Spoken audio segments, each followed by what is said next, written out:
இருக்கீங்க? எல்லாரும் சந்தோஷமாக ஆரோக்கியமாக இருப்பீங்கன்னு நம்புகிறேன். இன்றைக்கி நம்ம இந்த vlogல என்ன பார்க்க போகிறோம் அப்படின்னு பார்த்தீங்கன்னா, என்னோடய ஃப்ரிட்ஜை நான் எப்படி ஆர்கனைஸ் பண்ணி வச்சுருக்கேன், ஃப்ரிட்ஜில் என்னெல்லாம் நான் வச்சுருக்கேன் அப்படிங்கிறத உங்ககிட்ட ஷேர் பண்ண போகிறேன். ஸோ சிம்பிளாக சொல்லப்போனால் ஒரு ஃப்ரிட்ஜ் டூர் தான் இன்றைக்கி நம்ம பார்க்க போகிறோம். ஸோ அதுக்கு முன்னாடி கொஞ்சம் திங்ஸ் எல்லாம் கொஞ்சம் ரீஃபில் பண்ணுற மாதிரி இருந்தது. ஸோ அதனால் வந்து நாட்டு சக்கரை, காஃபி பவுடர் இது எல்லாத்தையுமே கொஞ்சம் ரீஃபில் பண்ணிவிட்டு அதை இடத்துல ப்ளேஸ் பண்ணிட்டேன். அண்ட் எங்கள் குட்டீஸ் வந்து நடுவுலேயே வந்து எனக்கு பசிக்குது அப்படின்னு சொல்லியிருந்தாங்க. சரி, அவங்களுக்கு வந்து அதனால் மாதுளப்பழத்தை உரிச்சு கொடுத்துட்டு அவர் கொண்டுட்டு போய் கொடுத்தோன்னே அவரோட டியூட்டியை பார்க்க ஆரம்பிச்சிட்டாரு. மாதுளப்பழம் அவருக்கு ஏதாவது ஃப்ரூட் ஏதாவது என்ன சாப்பிட்றதா இருந்தாலும் அவருக்கு டிவி பார்க்குறது ஒரு பெரிய ஹேபிட் ஆகிடுச்சு. ஸோ அதனால் கொஞ்சம் பாப்பா பாட்டை வந்து கொஞ்சம் நேரத்துக்கு டிவியில் போட்டு விட்டுட்டு அவரை வந்து அமைதிப்படுத்தி அவரை கொஞ்சம் கூல் டவுன் பண்ணிட்டேன்.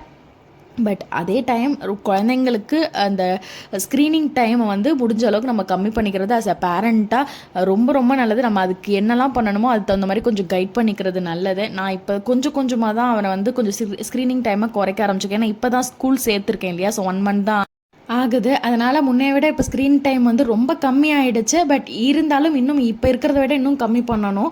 ஸோ அதை வந்து கொஞ்சமாக தான் ட்ரெயின் பண்ணி கொண்டுட்டு வரணும் இல்லையா. ஸோ அதனால் அவருக்கு இந்த வேலையை முடிச்சுட்டு நம்ம ஃப்ரிட்ஜ் டூர் பார்க்கலாம். இப்போ நம்ம வந்து என்னோட ஃப்ரிட்ஜில் என்னெல்லாம் நான் ஸ்டோர் பண்ணியிருக்கேன் அப்படிங்கிறத உங்ககிட்ட இன்றைக்கி ஷேர் பண்ண போகிறேன். அண்ட் நான் என்னோட ஃப்ரிட்ஜில் என்ன ஸ்டோர் பண்ணியிருக்கேன் அண்ட் எதெல்லாம் கொஞ்சம் ஃப்ரிட்ஜில் வந்து வச்சா நமக்கு பெட்டராக இருக்கும் அண்ட் எதெல்லாம் நம்ம ஃப்ரிட்ஜில் வைக்கிறது அவாய்ட் பண்ணணுங்கிற விஷயத்தையும் சேர்த்து நான் உங்ககிட்ட இந்த vlogல ஷேர் பண்ணுறேன். ஃபர்ஸ்ட் நான் என்னெல்லாம் வச்சுருக்கேன் ஃப்ரிட்ஜில் அப்படிங்கிறத உங்ககிட்ட ஷேர் பண்ணுறேன். ஓகே, பார்க்கலாமா? வாங்க ஃப்ரிட்ஜ் உள்ள பார்ப்போம் என்ன இருக்குன்ட்டு. ஃபஸ்ட்டு நான் ஆக்சுவலாக ஃப்ரீசரை தான் சரி ஓப்பன் பண்ணி அதுலேருந்து ஆரம்பிக்கலாம்னு நினச்சேன். சரி முதல்ல சைட் டோர்லேருந்து போயிடுவோம் அப்படின்னு சொல்லிட்டு ஃபஸ்ட்டு டோரில் நான் என்னெல்லாம் வச்சுருக்கேன் அப்படின்னு முதல்ல சொல்கிறேன். அதில் இருக்கிறது காஃபி பவுடர், அடுத்து டீ பவுடர். ஆக்சுவலாக நம்ம வீட்டில் டீ பவுடர் டீயும் சரி காஃபி குடிக்கிற ஹேபிட் கிடையாது. பட் ஏன் வச்சுருக்கேன் நீங்கள் கேட்கலாம். எதுக்கு வச்சுருக்கேன்னா ஆக்சுவலாக டீ பவுடர் யாராவது வந்தால் டீ போட்டு கொடுக்குறதுக்கும், இன்னொன்று காஃபி பவுடர் பொறுத்தவரை அம்மாவுக்கு ரொம்ப பிடிக்கும் காஃபி. ஸோ அவங்க வந்து எல்லா காஃபி பவுடரும் யூஸ் பண்ண மாட்டாங்க. ஒன்லி ஒரே இது தான் யூஸ் பண்ணுவாங்க. ஸோ அதுதான் வாங்கி வச்சுருக்கேன். ஸோ இது வந்து பார்த்திங்கன்னா ப்ராப்பராக அந்த சிக்கரிலாம் கரெக்டான ரேஷியோவில் இருக்கிறது. ஸோ அதனால் அவங்களுக்காக அது வாங்கி வச்சுருக்கேன். அண்ட் இது வந்து டேட்ஸ் மாதிரி இருக்கும். ஆனால் அது டேட்ஸ் கிடையாது. ஓப்பன் பண்ணால் அதில் என்ன இருக்குது அப்படின்னா பம்கின் சீட்ஸு, சன்ஃப்ளவர் சீட்ஸும் இருக்குது. நான் இது ஏன் உள்ளே ஸ்டோர் பண்ணியிருக்கேன் அப்படின்னா நம்ம வந்து வெளியில் தான் நான் எப்போதுமே ஸ்டோர் பண்ணி வைப்பேன். கிளாஸ் கண்டெய்னரில் வெளியில் ஸ்டோர் பண்ணி வச்சுருக்கேன். பட் பேலன்ஸ் இருக்கிறத நான் இது உள்ள ஃப்ரிட்ஜில் ஸ்டோர் பண்ணி வச்சுருக்கேன். எல்லாத்தையும் வெளியில் நம்ம ஸ்டோர் பண்ணிட்டோம் அப்படின்னா அதில் வந்து கொஞ்சம் ஒரு மாதிரி பூச்சி மாதிரி ஒரு வெள்ளையாக வரும். அது மாதிரி நீங்களும் அதை ஃபீல் பண்ணியிருக்கீங்களா அப்படின்னு சொல்லுங்கள். ஸோ அதனாலேயே நான் வந்து என்ன பண்ணுவேன், தேவை வைக்கிறத மட்டும் வெளியில் வச்சுட்டு மீதி தூக்கி வச்சுருவேன். திருப்பி அது காலியானோட தான் இதுலேருந்து எடுத்து அதை ஃபில் பண்ணுவேன். அடுத்த ஓரத்தில் என்ன வச்சுருக்கேன் அப்படின்னா நெயில் பாலிஷ் ரிமூவரும் வச்சுருக்கேன். இந்த நெயில் பாலிஷ் ரிமூவர் நான் மோஸ்ட்லி அந்த வாட்டராக இருக்கும்ல, ஸோ அந்த பேஸில் நான் யூஸ் பண்ண மாட்டேன். இந்த டிஷ்யூ நெயில் பாலிஷ் ரிமூவர் தான் யூஸ் பண்ணுறது. கரண்ட்லி 2 தான் வச்சுருக்கேன். நிறைய டிஸ்போஸ் பண்ணிட்டேன். இப்போ புதுசாக இனிமேல் தான் ஷேட்ஸ் கொஞ்சம் நிறையா வாங்கணும். அதுக்கப்புறம் இது ஏன் நம்மளால் ஃப்ரிட்ஜில் வச்சுருக்கேன்னு சொல்கிறேன். வாங்கின புதுசில் எப்படி இருக்கோ அதே மாதிரி இருக்கும். நம்ம ஃப்ரிட்ஜில் வச்சு நெயில் பாலிஷ் யூஸ் பண்ணோம்னா அதுக்காக தான் லாங் லாஸ்டிங்காக. ஸோ அதனாலேயே லாங் லாஸ்டிங்காக இருக்குன்னு என்கிட்ட நிறைய ரொம்ப சேர்ந்து போச்சு. ரொம்ப நாள் முன்னாடி வாங்கினது கூட அப்படியே சேர்ந்து போச்சு. அதனால தான் நிறைய டிஸ்போஸ் பண்ணி விட்டுட்டேன். அடுத்த ரேக்கில் என்ன இருக்குது அப்படின்னு பார்த்தீங்கன்னா ஆக்சுவலாக இந்த வெள்ளை டப்பா இருக்குல்ல, வெள்ளை டப்பா. ஸோ அந்த வெள்ளை டப்பாவை ஓப்பன் பண்ணிங்க அப்படின்னா கற்கண்டு தான் இருக்குது. நம்ம வெளியில் போயிட்டு உள்ள வரோம். ஸோ அப்போ டப்புன்னு ஃப்ரிட்ஜை திறந்து எதுவுமே சாப்பிட்றதுக்கு இல்லை அப்படின்னா ஒரு மாதிரி இருக்கும். ஸோ அந்த நேரத்தில் இந்த மாதிரி கற்கண்டை ஓப்பன் பண்ணி 2 இதை ஓப்பன் பண்ணி சாப்பிட்டோம் அப்படின்னா கொஞ்சம் சடன் ஒரு எனர்ஜெட்டிக்காக இருக்கிற மாதிரி ஒரு ஃபீல் இருக்கும். ஸோ அதுக்காக இந்த கற்கண்டு எங்கள் குட்டீஸும் அடிக்கடி ஃப்ரிட்ஜ் ஓப்பன் பண்ணுவார். ஸோ அப்போ மாதிரி ஓப்பன் பண்ணால் இதை எடுத்து 2 கொடுத்து வாயடைச்சிடுவேன். அடுத்து பார்த்திங்கன்னா இந்த டப்பாவில் என்ன வச்சுருக்கேன்னா எனக்கு வந்து பீஸா ஆக்சுவலாக ரொம்ப பிடிக்கும். பட் நான் வந்து ரெகுலராக சாப்பிட மாட்டேன். மந்த்லி ஒன்ஸ் அந்த மாதிரி தான். ஸோ அதுக்காக பிடிச்சது சுத்தமாக சாப்பிடாம இருக்க முடியாதுல்ல. ஸோ அதனால் வந்து மந்த்லி ஒன்ஸ் அந்த மாதிரி சாப்பிட்டேன். அப்படி ஆர்டர் பண்ணுறப்ப நிறைய வந்து இந்த மாதிரி டொமேட்டோ சாஸு, அந்த கெச்சப்பு ப்ளஸ் அந்த ஆரிகேனோலாம் வந்திருக்கும் இல்லையா. ஸோ அதெல்லாம் கலெக்ட் பண்ணி இந்த மாதிரி ஸ்டோர் பண்ணி வச்சுப்பேன். நம்ம குக்கிங்க்கு யூஸ் ஆகும் அப்படின்னு சொல்லிட்டு. அடுத்து என்ன வச்சுருக்கேன் அடுத்த வரல பார்த்திங்கன்னா அந்த வாளி வந்து பார்த்திங்கன்னா பால் வாளி. அந்த இடத்துல எப்போதுமே பால் வாளி அதுக்கூட பிளேஸு. இது வந்து நன்னாரி சர்பத்து.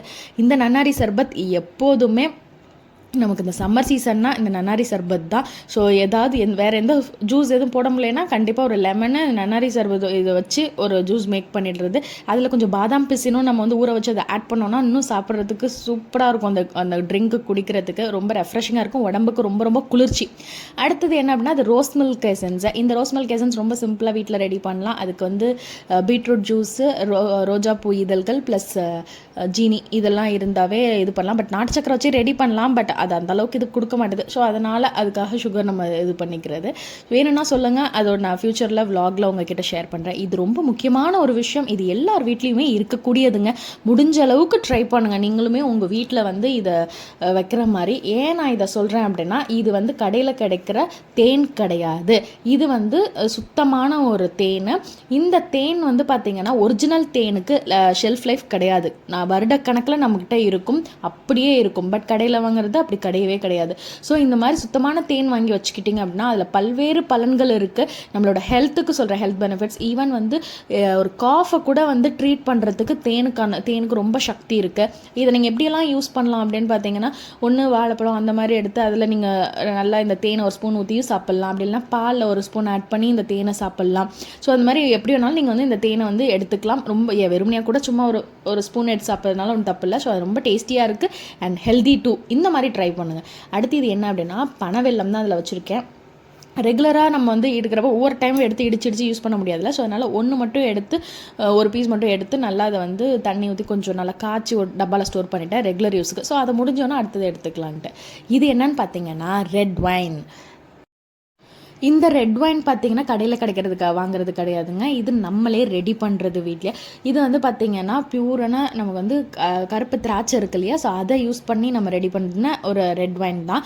இதுக்கு ஸோ மெனி ஹெல்த் பெனிஃபிட்ஸ் இருக்குது. நம்மளுடைய ஸ்கின்னுக்கு நல்லது அண்ட் நம்மளை பிளட் ப்யூரிஃபை பண்ணுறதுக்கு, ஹார்ட் ஹெல்த்துக்கு நல்லது. ஸோ இந்த மாதிரி நிறைய ஹெல்த் பெனிஃபிட்ஸ் இருக்குது. பட் இந்த எல்லா பெனிஃபிட்ஸுமே இது வந்து ப்ராப்பர் டோசேஜில் எடுத்துக்கிற டைப்லையும் அண்ட் ப்ராப்பராக ப்ரிப்பேர் பண்ணால் மட்டும்தான் கிடைக்கும்.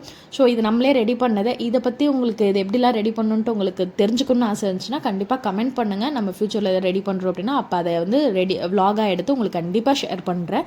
ஸோ நான் இது ரெட் வைன். அடுத்தது என்ன இருக்குது அப்படின்னா, நாங்கள் மூணார் போனப்போ அங்கே நிறைய ஷாப்ஸ்லாம் ஏறி இறங்கினோங்க. அந்த மாதிரி ஷாப் ஏறி இறங்கினப்போ வாங்கினது தான் இந்த சிரப்பை. இதில் வந்து பார்த்திங்கன்னா நெல்லிக்காய், கருவேப்பிலை, இஞ்சி அண்ட் சில்லி இது எல்லாமே இருக்குது. இது மெயினான இந்த சிரப் வந்து இம்யூனிட்டி பூஸ்டப் பண்ணுறதுக்கு, கொலஸ்ட்ரால்ஸ்லாம் கண்ட்ரோல் பண்ணுறதுக்கு. ஸோ அந்த மாதிரியான ஒரு ட்ரிங்க் தான் இது. ஸோ 2 times சாப்பிட்றேன். சும்மா எப்படி இருக்குன்னு பார்க்கலான்னு சொல்லிட்டு வாங்கினது. நல்லா தான் இருக்குது, ஓகே அப்படின்னு சொல்லிட்டு இருக்குது. சரின்ட்டு அதை அப்படியே வச்சுருக்கேன். அடுத்து என்ன இருக்குது அப்படின்னா, முட்டை பாக்ஸ் தான் இருக்குது.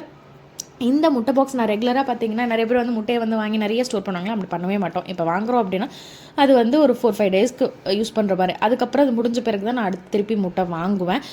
ஸோ இந்த முட்டை வந்து பார்த்திங்கன்னா நான் எப்போதுமே வீட்டில் யூஸ் பண்ணுறது நாட்டுக்கோழி முட்டை தான். இந்த உடச்சி ஊற்றுற முட்டை குழம்புலாம் இருக்குல்ல, ஸோ அந்த டயத்தில் மட்டும்தான் நான் வந்து பிராய்லர் கோழி யூஸ் பண்ணுவேன். மற்ற நேரத்தில் நாட்டுக்கோழி முட்டை தான். அண்ட் சம்டைம்ஸ் எப்போயாவது கிடைக்கல அப்படிங்கிற பட்சத்தில் பிராய்லர் கோழி வேறு ஆப்ஷன் இல்லாத பட்சத்தில் யூஸ் பண்ணுறேன். குட்டீஸை பொறுத்தவரை எப்போவுமே அவருக்குன்னு வச்சிடுறது நாட்டுக்கோழி முட்டை எப்போதுமே. அதனால் மோஸ்ட் ப்ராபப்ளி அவருக்கு வந்து பிராய்லர் கோழி முட்டை அல்வா கொடுக்கறது கிடையாது. அடுத்ததாக என்ன அப்படின்னு பார்த்தீங்கன்னா, கீழ் ரேக்கில் ஒரு டைம் வந்து கேஷ்யூ ரவா தோசை மிக்ஸ் ஒரு டைம் வாங்கினேன். சும்மா ட்ரை பண்ணி பார்ப்போம் எப்படி இருக்குது அப்படின்னு சொல்லிட்டு ஒரே ஒரு டைம் தான் யூஸ் பண்ணேன். பட் நல்லா தான் இருந்துச்சு. பட் அதுக்கப்புறம் அப்போ மூடி வச்சது தான் அது அப்படியே இருக்குது. ஸோ அது இல்லாமல் வேறு என்னெல்லாம் இருக்குது கீழே அப்படின்னு பார்த்தீங்கன்னா, சாஸஸை பொறுத்தவரை நான் முன்னாடி வந்து சொல்லியிருக்கேன் இல்லையா, அந்த டொமேட்டோ சாஸ் இதெல்லாம் கிடைக்கிறப்ப அதை ஸ்டோர் பண்ணிப்பேன். அதனால் டொமேட்டோ சாஸ் மட்டும் வாங்க மாட்டேன். மற்ற சாஸ் ஐட்டம்ஸு, அந்த பாஸ்தாக்கு இருக்கிற சாஸு, ஸோ அந்த மாதிரி ஐட்டம் மட்டும் வாங்கி வச்சுருக்கேன். ப்ளஸ் பேக்கிங் சோடா இருக்குது இதில். அடுத்ததாக என்ன அப்படின்னு பார்த்தீங்க அப்படின்னா, ஃப்ரீசர் பக்கம் தான் மெயின் கண்டெய்னர். நம்ம அடுத்து ஃப்ரீசர் பக்கம் தான் போக போகிறோம். ஸோ இதில் வந்து நான் என்ன வச்சுருக்கேன்னா, சீஸ் வச்சுருக்கேன். மொசரல்லா சீஸ் தான் வாங்கி வச்சுருக்கேன். ஸோ அது கொஞ்சம் யூஸ் பண்ணிவிட்டு பேலன்ஸ் இருக்குது. அண்ட் வந்து நார்மல் வாட்டரில், ப்ளைன் வாட்டரில் ஐஸ் க்யூப்ஸ் வச்சுருக்கேன். சம்டைம்ஸ் என்ன பண்ணுவேன், ஆலிவேரா எடுத்து யூஸ் பண்ணுறேன் அப்படின்னா கொஞ்சம் ஜெல் பேலன்ஸ் இருக்கும்ல, ஸோ அது மாதிரி க்யூப் பண்ணிப்பேன். ஸோ ஈஸியாக நமக்கு அடுத்து எப்போ தேவைன்னா அதுக்கு ஒரு க்யூப் எடுத்து யூஸ் பண்ணிப்பேன். ஸோ அதனால் வந்து ஆலிவேரா சம்டைம்ஸ் ஸ்டோர் பண்ணியிருப்பேன். அதுதான் வந்து ஃப்ரீசரில் இப்போதைக்கு ஸ்டோர் பண்ணுறேன். அண்ட் மோஸ்ட் ப்ராப்ளி நான் எப்போதுமே வந்து இன்னொரு விஷயம் சொல்கிறேன், பட்டர் நான் அதிகமாக யூஸ் பண்ண மாட்டேன். மோஸ்ட்லி நான் கீ தான் வீட்டில் ப்ரிஃபரபுளாக எப்போவுமே யூஸ் பண்ணுறது. எண்ணெய் பொறுத்த கொஞ்சம் பட்டரை விட கொஞ்சம் பெட்டர்னு சொன்னால் கீன்னு சொல்லுவேன். அண்ட் அடுத்து பார்த்திங்கன்னா இதில் என்ன இருக்குது அப்படின்னா, இது வந்து ஐஸ் வந்து நம்ம வெளில போயிட்டு வரோம், ரொம்ப டயர்டாக இருக்குது, ரொம்ப இந்த ஹீட்டாக இருக்கிற மாதிரி ஃபீல் ஆகும். ஸோ அந்த டைமில் இந்த கண்ணுக்கு வந்து இந்த ஐஸ் பேக் வந்து கொஞ்சம் வச்சோம் அப்படின்னா கொஞ்சம் கூலண்ட்டாக இருக்கும், ரிலாக்ஸ்டாக இருக்கும். இது வந்து தேங்காய் வந்து சில்லாக எடுத்து அது அந்த மாதிரி மேலேயும் கீழேயும் டிஷ்யூ பேப்பர் வச்சுட்டோம் அப்படின்னா நல்லாயிருக்கும். அப்படியே தூக்கி நம்ம தேங்காய் வச்சோன்னா அது ஒரு மாதிரி ட்ரை ஆகிடும், திருப்பி யூஸ் பண்ண நல்லா இருக்காது. அதனால் இப்படி ஸ்டோர் பண்ணுறேன். அண்ட் இப்போ ஃப்ரிட்ஜில் என்னெல்லாம் வைக்கக்கூடாதுன்னு சொல்கிறேன். தயவு செஞ்சு இந்த மீட்டை வந்து வாங்கினீங்கன்னா ஃப்ரெஷ்ஷாக சமைச்சு சாப்பிட்டுடுங்க. அதை வந்து இந்த மாதிரி ஃப்ரிட்ஜில் ஸ்டோர் பண்ணி யூஸ் பண்ணாதீங்க. அந்தளவுக்கு நல்லது கிடையவே கிடையாது. அண்ட் பிளாஸ்டிக் பாலித்தீன் பை, வெளியில் பாலித்தீன் பை வாங்குறீங்க அப்படின்னா அதை தயவு செஞ்சு எடுத்துகிட்டு வந்து இந்த மாதிரி ஃப்ரிட்ஜில் அப்படியே டேரெக்டாக ஸ்டோர் பண்ணாதீங்க, அதுவும் நல்லது கிடையாது. ஃப்ரிட்ஜில் அதெல்லாம் ஸ்டோர் பண்ணக்கூடாது. ஃப்ரிட்ஜை பொறுத்தவரை நீங்கள் ஸ்டோர் பண்ணால் ஒன்று சில்வர் டப்பாஸ் யூஸ் பண்ணலாம், அப்படி இல்லைன்னா வந்து கிளாஸ் கண்டெய்னர்ஸ் யூஸ் பண்ணலாம். அது இல்லை அப்படின்னா பிளாஸ்டிக்லேயே இதில் பார்த்தீங்கன்னா டப்பர் வேர் பண்ணுற கொஞ்சம் குவாலிட்டியான ஃப்ரிட்ஜுக்குன்னு ஏற்றதான கண்டெய்னர்ஸ் இருக்குது. ஸோ அந்த மாதிரி ட்ரை பண்ணிங்கன்னா உண்மையாகவே நல்லாயிருக்கும். அடுத்தது பார்த்தீங்கன்னா இது நான் என்ன வச்சுருக்கேன்னா இந்த கண்டெய்னரில் புதினாவும் அண்ட் கொத்தமல்லி பாட்டம் மட்டும் கட் பண்ணிவிட்டு கொத்தமல்லியில் பாட்டம் கட் பண்ணி அப்படியே இந்த மேலையும் கிளி டிஷ்யூ பேப்பர் வச்சு பார்த்துட்டோம் அப்படின்னா அப்படியே இருக்கும். ஒரு 3-4 டேஸ்க்கு வச்சுருப்பேன், அது அப்படியே நல்லா ஃப்ரெஷ்ஷாகவே கிடைக்கும். இது டொமேட்டோ. அடுத்தது பார்த்திங்கன்னா அடுத்து என்ன இருக்குது இதில், இது வந்து மங்கூஸ் கிடையாது, ரம்புட்டானும் ப்ளம்ஸும் இருக்குது. இதெல்லாம் வாங்கினா உடனே நமக்கு காலியாகிடும். நேற்று தான் வாங்கினது, உடனே காலியாகிடும். பட் கொஞ்சமாக பேலன்ஸ் இருந்து சரின்ட்டு இதை வச்சுட்டேன். இது எப்படியும் இன்றைக்கே இது காலியாகிற ஒரு இதுதான். அண்ட் அடுத்து என்ன இருக்குதுன்னு பார்க்கலாமா. ப்ளம்ஸ், இந்த ரம்புட்டான் எங்கள் குட்டீஸ்க்கு ரொம்ப ரொம்ப பிடிக்கும். அதனால் மோஸ்ட்லி வெளில போகிறப்ப இது பார்த்தோம் அப்படின்னா கண்டிப்பாக வாங்கிட்டு வருவேன். எனக்குமே ரம்புட்டான் ஃபேவரட். உங்களுக்கு ஃபேவரட்னா மறக்காமல் கமெண்ட் பண்ணுங்கள். ஓகே, அடுத்து என்ன வச்சுருக்கேன் அப்படின்னு பார்த்தீங்கன்னா கேர்டு தான். எங்களுக்கு ரொம்ப பிடிச்ச ஒரு இது. ஏன்னா எதுவுமே இல்லைனாலும் தயிர் போட்டு சாப்பிட்டா அவ்வளோ ஒரு அமிர்தமாக இருக்கும். ஸோ இது வீட்டிலேயே ஊற்றின தயிர், எப்போவுமே ஒரு மிதமான சூட்டில் கொஞ்சமாக வந்து உரமூறு ஊற்றினா ஒரு 6 மணி நேரத்தில் சூப்பராக கெட்டியான தயிர், பசும்பால் ரெடி பண்ண தயிர் ரெடி ஆகிடும். ஸோ இது பார்த்திங்கன்னா டப்பாவாக கொஞ்சம் தயிர் டப்பா நிறையாவே வீட்டில் வச்சுருப்பேன். ஸோ இதுதான் யூஸ் பண்ணுறது. அடுத்து என்ன இருக்குது அப்படின்னு பார்த்தீங்கன்னா அடுத்த கண்டெய்னரில் கருவேப்பிலை தான் வச்சுருக்கேன். அதில் கருவேப்பிலை வந்து பார்த்திங்கன்னா இது ஆக்சுவலாக 3 டேஸ்க்கு பிஃபோர் வச்சதுன்னு நினைக்கிறேன். எப்படி ஃப்ரெஷ்ஷாக இருக்குன்னு மட்டும் பாருங்கள். ஸோ இப்படி தான் இருக்கும். இந்த மாதிரி ஸ்டோர் பண்ணிங்கன்னா இந்த மாதிரி நல்லா ஃப்ரெஷ்ஷாக இருக்கும். இது நான் மார்னிங் காலையில் அவசரம் கிளம்பி டியூட்டி கிளம்பணுமா, ஸோ அதனால் இந்த மாதிரி ரெடி பண்ணி வச்சுட்டுனா எனக்கு குக்கிங்க்கு கொஞ்சம் ரொம்ப ஈஸியாக இருக்கும். அதனால தான் இப்படி ஸ்டோர் பண்ணி வச்சுருக்கேன். இப்படி ரெடி பண்ணிட்டோம்னா நமக்கு வந்து மார்னிங் குக்கிங்க்கு வந்து ரொம்ப சிம்பிளாகிடும். ஸோ அதனால தான் இப்படி ரெடி பண்ணி வச்சுருக்கேன். அடுத்து என்ன அப்படின்னு பார்த்தீங்கன்னா இந்த டப்பாவில் என்ன இருக்குது, லெமன். ஆக்சுவலாக எல்லாம் காலி ஆகிட்டு ஒன்று தான் பேலன்ஸ் இருக்குது. நார்மலாக லெமன் நிறையா வந்து தண்ணியில் போட்டு ஸ்டோர் பண்ணி வச்சிங்கன்னா நல்லாயிருக்கும். ஸோ வேணால் ட்ரை பண்ணி பாருங்கள் அதை. அடுத்து இது என்ன, ஓகே, இது வந்து தூதுவளை துவையல் அம்மா அரைச்சி கொடுத்தாங்க. இது ஆக்சுவலாக பார்த்திங்கன்னா சாதத்துக்கு போட்டு சாப்பிடவும் நல்லாயிருக்கும், இட்லிக்கு தொட்டுக்கவும் நல்லாயிருக்கும், அண்ட் ரசத்துக்கு போட்டு சாப்பிடவும் அவ்வளோ டேஸ்ட்டாக இருக்கும். ஸோ இதுதான் தூதுவளை துவையல் இதில் இருக்குது. ஓகே, அடுத்து பார்த்திங்கன்னா மோஸ்ட் எசென்ஷியலானது என்ன அப்படின்னா மாவு டப்பா. இந்த அரிசி மாவு மட்டும் இல்லை அப்படின்னா எல்லார் வீட்லேயும் ரொம்ப சிரமம் தெரியும். பட் அதுக்காக எல்லா டைமும் அரிசி மாவு தோசை அப்படியே இருக்காது. கொஞ்சம் மில்லட்ஸு அந்த மாதிரி கிரீன் கிராம் அந்த மாதிரி மாறி தான் வந்து நம்ம வீட்டில் தோசை இட்லி எல்லாமே இருக்கும். அண்ட் அடுத்து பார்த்திங்கன்னா பால். எனக்கு ரொம்ப வந்து ஒரு நாளைக்கு எல்லாருக்கும் சில பேருக்குள்ள டீ காஃபி குடிக்காமல் இருக்க முடியாதுன்னு சொல்லுவாங்க. அது மாதிரி எனக்கு வந்து ரொம்ப ஒரு கிளாஸ் ஆஃப் மில்க் இல்லாமல் எனக்கு ரொம்ப சிரமமாக இருக்கும். ஸோ அதே மாதிரி பால் வந்து எனக்கு சில்லுன்னு சாப்பிட ரொம்ப பிடிக்கும். ஸோ அதனால் வந்து காய்ச்சி கொஞ்சம் ஃப்ரிட்ஜில் வச்சிட்டோம்னா ஒன்று ஜூஸாவோ எல்லாது பண்ணி அந்த மாதிரி பால் வந்து போட்டு குடிப்பேன். ஸோ அதுதான் வந்து சில்லுன்னு பால் இதில் வச்சுருக்கேன். அதுக்கப்புறம் கீழே இருக்கக்கூடிய பேஸ்கெட் என்ன அப்படின்னு பார்த்தீங்கன்னா ஃபுல்லாக ஃப்ரூட்ஸ் தான் அதில் இருக்குது. எல்லா ஃப்ரூட்ஸும், அது இந்த சீசன் சம்மர் சீசன் இல்லையா, அதனால் நிறைய மாம்பழம், மாதுளைப்பழம் அண்ட் ஆப்பிள்லாம் ஸ்டோர் பண்ணி வச்சுருக்கேன். இதுதான் இந்த ஃப்ரிட்ஜ் டூர். உங்களுக்கு பிடிச்சிருக்குன்னு நம்புகிறேன். மறக்காமல் உங்களுக்கு பிடிச்சிருந்துச்சு அப்படின்னா கமெண்ட் பண்ணுங்கள். உங்களோட எல்லா கமெண்ட்ஸையுமே நான் கண்டிப்பாக ரீட் பண்ணுவேன். And your likes also most special. So இன்னொரு vlogல உங்கள் எல்லாரையும் சந்திக்கலாமா? ஓகேவா? ஓகே, டாட்டா, பாய். Okay, bye.